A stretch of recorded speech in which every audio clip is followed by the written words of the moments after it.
Hi, good day. My name is Kyle and today we will be covering the topic of pronouns of the English language.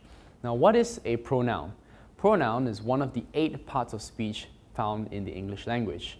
Today we'll start off simply by giving you the definition of pronouns.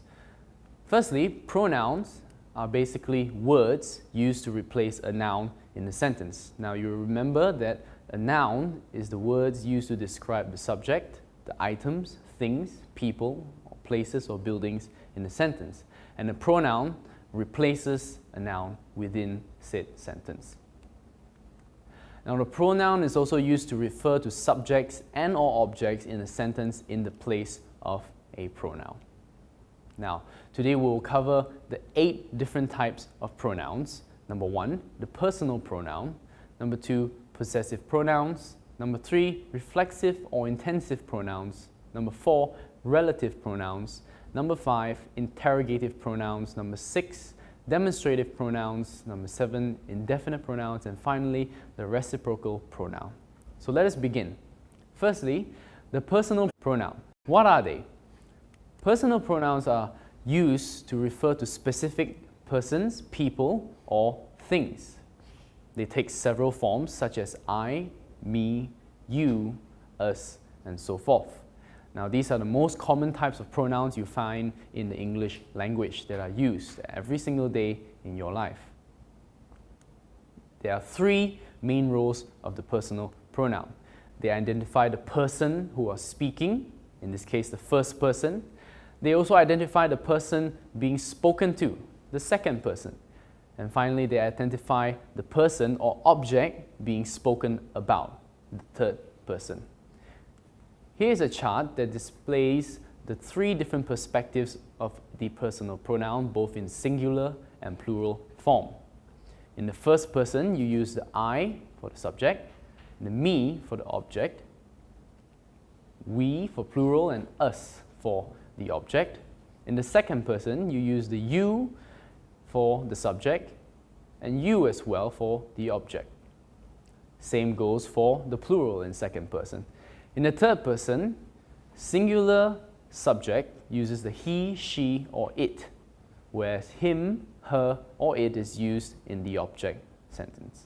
And finally, you use they in third person plural and them in the third person plural. Here are some examples for personal pronouns in their full sentence form. John and he are here. Now, John is a noun and he is a pronoun. In this simple sentence, he is part of the compound subject and is therefore nominative. And therefore, you use he as it is part of the subject in a sentence. Now, the second example, before she left the building, she closed the window. Now, the nominative case is used in both instances here. She refers to the subject of the sentence, and therefore you use it to replace whatever the noun, that is, the character of this sentence. Another example, Bill gave her a new wristwatch. Now, Bill, the noun, is the subject of this sentence. Her is the direct object of the sentence and is therefore the objective form of a pronoun. And therefore, you use her in the second person pronoun.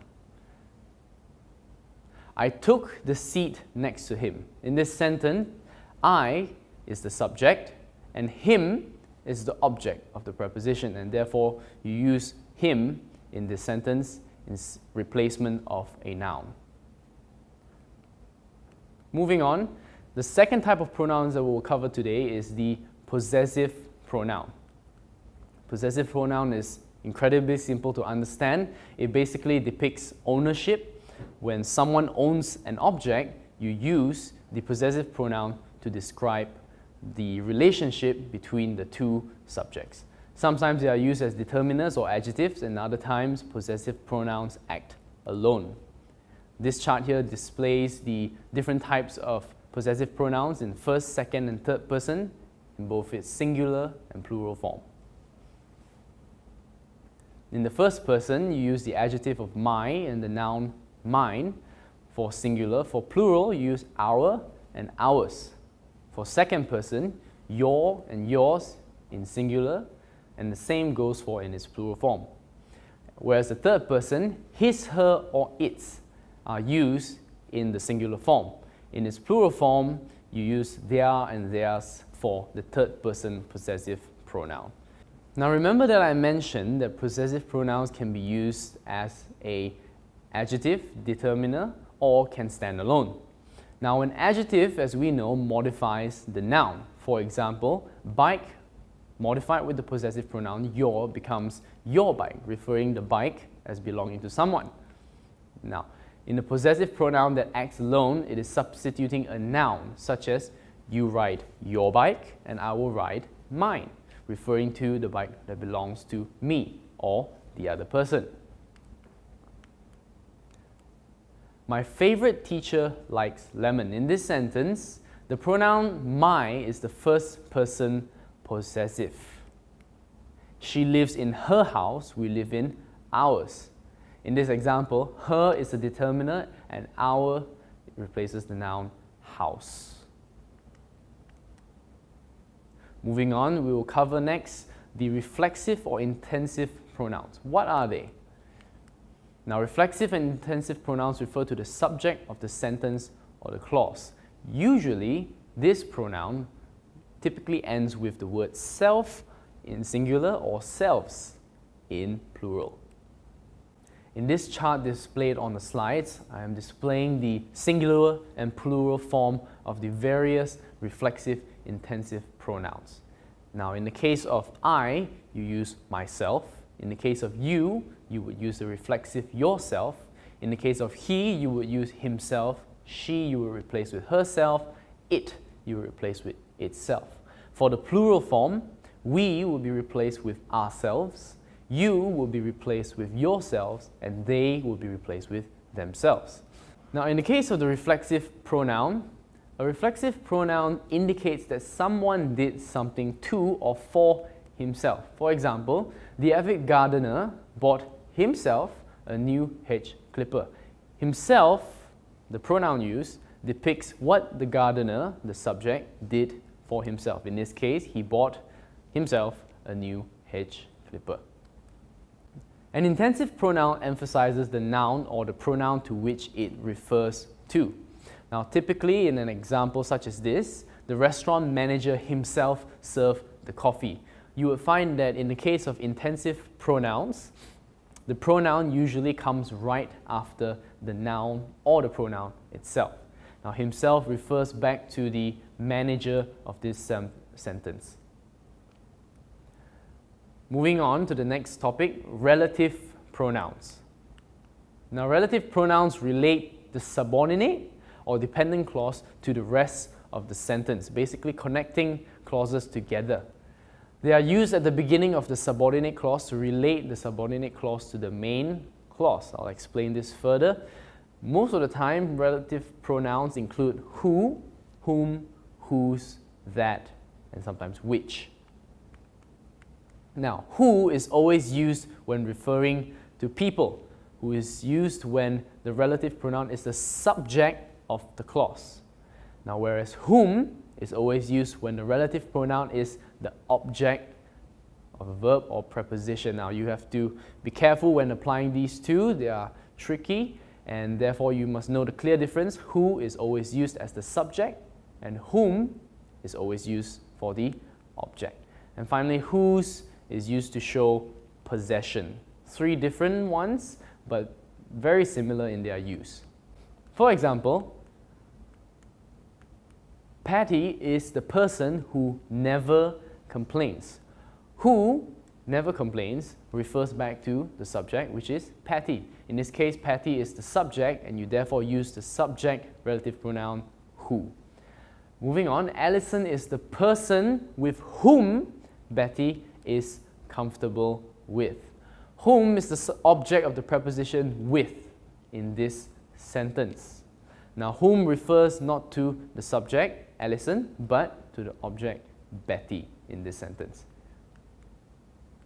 Now, in the case of the relative pronouns that or which, when referring to things, you would use these two. Always use that or which when referring to objects, inanimate objects. Who, whom, and whose, remember, are always used for people and people only. In speech, people frequently make the error of using that or which with people, and you should do well to avoid these errors. Now, for example, her favorite pet store that carried exotic birds was closed on Sundays. Now, that begins the subordinate clause and refers to the favorite pet store of the subject, her. The store was located in the mall, which opened in 2002, which connects the subordinate clause, opened in 2002, to the main clause, the store was located in the mall. We come to our next pronoun, which is the interrogative pronoun. As the word suggests, interrogative pronouns are used to ask questions or interrogate. Now, they include who, whom, which, whose, and what. Now, for example, who would like a cookie? This is a very simple sentence. Who is an interrogative pronoun used to ask the question of who is the person who likes a cookie. The second example, to whom are you speaking? In this example, whom is the direct object and takes the objective. You is the subject of the sentence, and therefore it takes the subjective, creating a sentence asking whom was the subject speaking to. Demonstrative pronouns are used to identify a specific person, place, thing, or even ideas or concept. These pronouns can be used either as determiners in front of a noun or in place to replace a noun. They can be singular or plural and usually includes these four words: this, that, these, and those. Here are some examples of how demonstrative pronouns are used. The first one, this shoe is dirty and those need shoelaces. Now, this shoe refers to a specific pair of shoes, whereas those is used to replace the subject shoe without having to repeat it again in the later sentence. The second example, that plant needs watering, these need sunlight. Now, the difference between this and that is in proximity. This is used to refer to objects that are closer. That is used for objects that are further away. Those are used for objects that are further. These are used for objects that are closer in proximity. In the case of this sentence, that plant needs watering, referring to a specific plant in a distance away that requires watering, and these used to replace a plant in close proximity which needs sunlight. Now, the next item on our list is known as the indefinite pronoun, and as the word suggests, indefinite pronouns are used to refer to unspecified nouns, such as these words: anybody, anyone, everybody, everyone, nobody, and etc. Now, these indefinite pronouns, you have to remember, are all singular, and therefore it also means that gender must be determined by using pronouns such as his or her. Here are some examples for how indefinite pronouns are used in a sentence. The first one, each of the men takes his trash to the curb. Now, notice here that each of the men refer to a male gender, and therefore the pronoun his is used to specify the gender in this sentence. The second example, no one brought her jacket to school. Her is a singular pronoun for the antecedent no one, referring to a female subject, of course. Moving on, we come to reciprocal pronouns. This is our last topic of the day. Reciprocal pronouns are used when each of two or more subjects are acting in the same way, using the same action or verb towards each other. It is also used when an action is basically reciprocated. Now, there are only two reciprocal pronouns, each other and one another. Here are some examples. The first one, John and Mary love each other. Now, John and Mary are the subjects of this sentence, and the action here being reciprocated between the two of them is the verb love. The second example, the gangsters were fighting one another.